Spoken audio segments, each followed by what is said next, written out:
refer back to something you're talking about, that all of the journalists were hanging out with the Bohemians, and therefore we had some writing about it. Because one of the things I was really struck by in the process of reading your book, I found this, old scanned, digitized copy of the New Mirror for Travelers, which is from, I'm not sure exactly what year it's from, but the ecstatic manner in which this person talked about food in New York was so amazing. And I was thinking of, the Zagat Guide now, or Michelin or something, where it's like this, it lacked the sort of poetic, overzealous, amazed sort of tone that this guy had when he was talking about New York food. So I was kind of curious what you think about the way, how food is written about in New York over time, and how that may have shaped people's responses to it.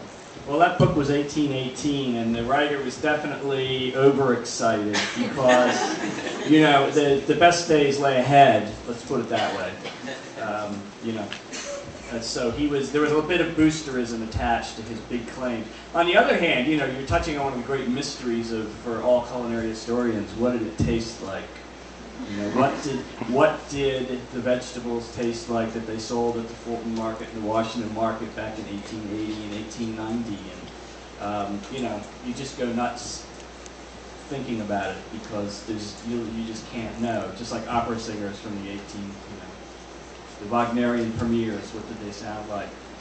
We'll never know. The way food is written about, one thing that's struck me again and again was the fact there was no restaurant guide to New York City until 1903. And there had already been at least a half century of a highly evolved restaurant culture in New York. Yet it took that long before you had guidebooks for tourists, and it might include in the guidebook, a few pages on hotels and restaurants, and with a little bit of description. But this 1903, and it's something you can actually access online if you go to archive.org, Where and How to Dine in New York. And it's a lot of photographs too, so it's great fun. You can just flip page by page. It's like owning the book. And this was really the first guidebook, and there wasn't another one written until 1925, when the architecture critic for the New Yorker decided he was going to moonlight, and he wrote something called The Restaurants in New York. And the writing food journalism was very, very slow to develop in New York, which is kind of shocking because of the number of newspapers, and it was the media capital, just the number of outlets for it. And there was clearly the appetite for the food itself, yet there was this great disconnect until, I sort of make the argument that Craig Claiborne at the Times, when he took over as food editor in the late 50s, more or less invented food journalism at the newspaper level. Before then, you'd had women's pages, and they'd do recipes, and but the idea that restaurants and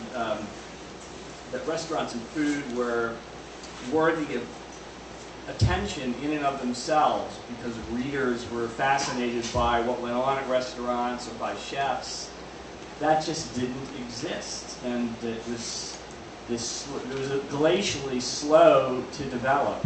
And then now you had, in the last 20 years, you had just this sort of rocket-propelled, an explosion, to change the metaphor, an explosion of food journalism in all sorts of forms that nobody could ever have imagined. And even since the time when I was critic, there were really no food blogs. And there were a couple of, there was Chowhound, and maybe one, there were one or two other sites, but there was nothing going on, really. Actually, I'm kind of fortunate because they really dog you. And I felt sorry for my successor there was one woman who had a blog dedicated just to every sentence he wrote.